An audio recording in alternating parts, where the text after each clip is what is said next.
The second half, and I'm going to kick off with a poem which is it's set on the coast, but not the Cornish coast. One of my favourite places on the south coast is Little Bognor Regis. Dear old Bognor, as Queen Victoria I think referred to it, or Bugger Bognor as King George said. But setting aside monarchy, another famous... Set aside, yes. Good idea. A much more literate figure who lived in Bognor for a while was James Joyce. And if you go down there, there's a little terraced house by the sea with a blue plaque. It's now divided into two flats, but James Joyce lived there for a year. When I found this blue plaque, I thought I'd better write a poem to try and ask the question, why? James Joyce in Bognor Regis. What was James Joyce doing in a terrace by the sea, writing Finnegan's Wake in Bognor in 23, in an ancient town where beachcombers walk the sky, with a pier 1,000 feet long where old bluesmen come to die, and restaurants shut at 6 in respect of the setting sun, and all that is left by then is the drinking still to be done, or watching the crazies at crazy golf, arrested here if they merely cough. This is not the best place to be if you want to make sense of what you see at the sea. God knows what Joyce thought of pubs where barmaids pull Guinness so fast. Perhaps he just loved the way the day seems to last and last and last.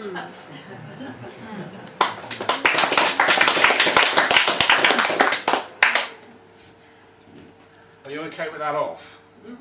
It's quite noisy. There's one on at the back which I think is a little bit less. There's a fantastic exhibition on at the Hayward Gallery at the moment by a Cuban artist called Ana Mendieta.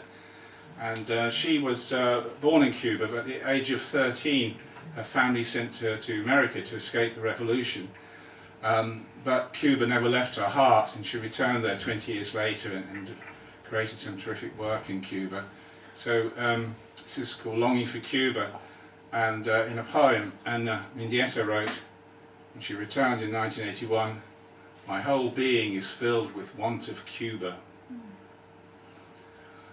Home after 20 years, the artist fills her heart and art with natural materials, carves sculptures into limestone caves in Yaruco National Park, reactivates Taino goddesses, rescues the black Siboney Venus from an abandoned colonial grave. How the heart longs for homeland, misses the nurture of childhood years, spirited to America at 13, from the flame of revolutionary Cuba into the maw of its bullying neighbour. The artist writes in a poem, "My whole being is filled with want of Cuba." Who can blame her? The teenage hurt of being wrenched from home for the sake of nameless fears. She seizes the moment, returns again and again, loves the crocodile-shaped island, bonds with its artists, reclaims her birthright. She writes in that same poem, "The art of thinking is to see ideas grow from root to fruit." The island embraces her energy. She offers it the fire of her youth.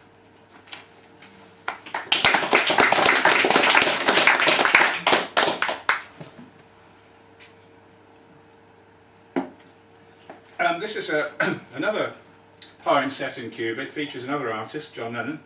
When I was last in Havana, I went to John Lennon Park John Lennon, and when you go into the park, this beautiful bronze statue of John Lennon on a bench, with one sort of arm draped over the bench and one leg draped over the other. And as you approach the statue, the park ranger emerges from behind a tree with a pair of spectacles and offers to put them on the statue if you want a photograph. And of course, the reason for this is because tourists have tended to borrow the glasses if they've been left on John's face. But I thought, must be the only country in the world where someone is employed to be the keeper of John Lennon's glasses. It had to be Cuba. Out of the shade steps the keeper of John Lennon's glasses, slips them over the ex-Beatles' bronze ears. I shove up next to the great man, put my arm around his shoulders, made too warm by the heat of the sun. You capture the moment when I meet John Lennon's likeness in Havana, a life-size casting on a bench, one leg draped casually over the other. I attempt to swap specs, but the keeper wags his finger. I take a moment to bless John for his life in my life. I place a coin in the keeper's palm in recognition of the sacred task he has been anointed so to do. It's not every day you meet the keeper of John Lennon's glasses. Let me take you down.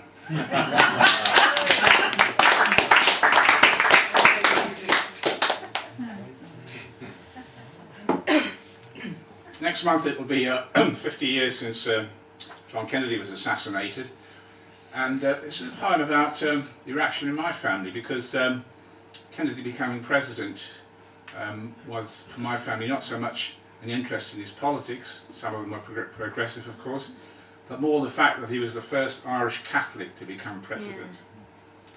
JFK, the memory. My father came home crying. We watched that terrible scene over and over. The car, the shot, Jackie splashed with blood. My big-hearted, butter-soft father weeping.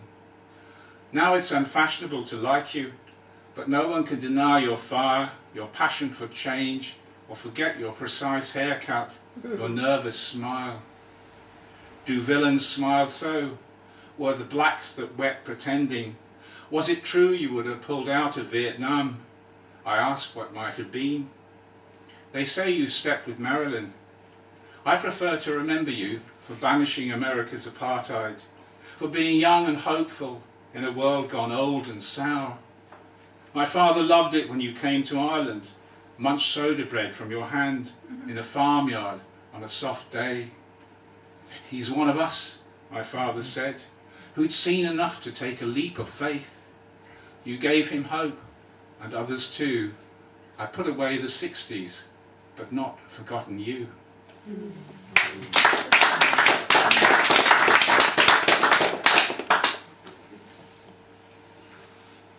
I was travelling in northern India. We were on a train going from Delhi to Calcutta, and we shared a compartment. It was an overnight journey with a young woman who was a classical dancer, and during the course of a long night we talked about our respective arts and cultures, and so this is overnight on the Rajdhani Express.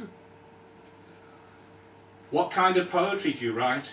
Said the Indian princess, her lithe dancer's body leaning forward with interest, her meltingly dark eyes shining in the dim glow of the cabin, her river of hair shimmering as she speaks. What kind of poetry do you write? She commands an answer. I long to say, I write only the kind that aches for you, that mourns your unattainability and celebrates your fabulous beauty. But I tell her that my poetry is about life and love and politics, and the ordinary moments that keep us sane or threaten our sanity with their insanity. The Indian princess nods, a world of understanding in her eyes.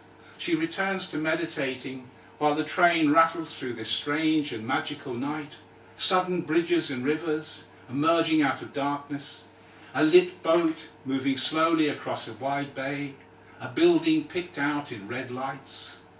The mysteriousness of it all, the Indian princess lying in her bunk, her graceful body barely rising as she sleep breathes, and the world turning, its poverty and its richness in tune with the sing-song rhythm of the wheels.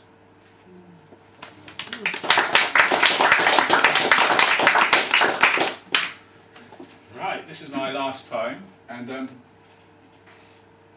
if you find it warm in here, this may be the antidote you just need. It's called The Naked Poem, and an anthropological note before I read the poem. In Papua New Guinea, it's customary when listening to poetry read by a man wearing beard and glasses to remove all your clothes. I understand this habit has now reached Covent Garden, so please feel free to respond. The naked poem. People should spend more time naked. If we all took our clothes off, there would be less differences than you might imagine. Think of those times when awake on a summer morning, you tiptoe to the bathroom naked, blessed only with your fine cloth of flesh, and silkily urinate. People should spend more time naked. Underpants are uncomfortable. Brassieres imprison proud nipples. Shoes strangle toes, quivering to explore. Trousers deny sunlight to pallid knees, to genitals, those precious plants of life. Clothes should only be worn out of doors on cold days in Alaska to protect tough lumberjacks from falling trees. Discover yourself. Take your clothes off. Now. It's warm enough in here to fry breakfast on the floor. Let your fingers do the walking. Explore your neighbour. Explore yourself. Imagine a dog on a winter day rolling naked in snow. Think of fat cows at Christmas patiently standing naked in straw. People should do more things naked. Watch television naked. Drive your car naked. Fall into yoga postures naked. Arrive at work naked. Open the door to friends naked.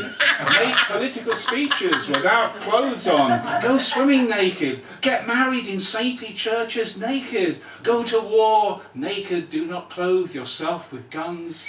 Understand nakedness and clothe your mind. Do not be ashamed of breasts, penises, fat thighs. Ignore the fat cats queuing up in silk shirts, waiting to die. Dress yourself only in nakedness, a fine suit fashioned by the natural tailor of natural joy. Spend the rest of this week naked. Leave October Odes with a Cornish Flavour. Dodo Modern Poets at the Poetry Cafe, Covent Garden, naked. Begin now by removing your wristwatch.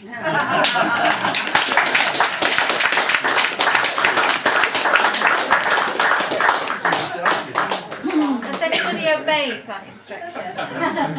If Allen Ginsberg was here, he probably would, but unfortunately he can't be with us for reasons I think you're aware of. So, let me reintroduce to you Leslie Hale. Yay!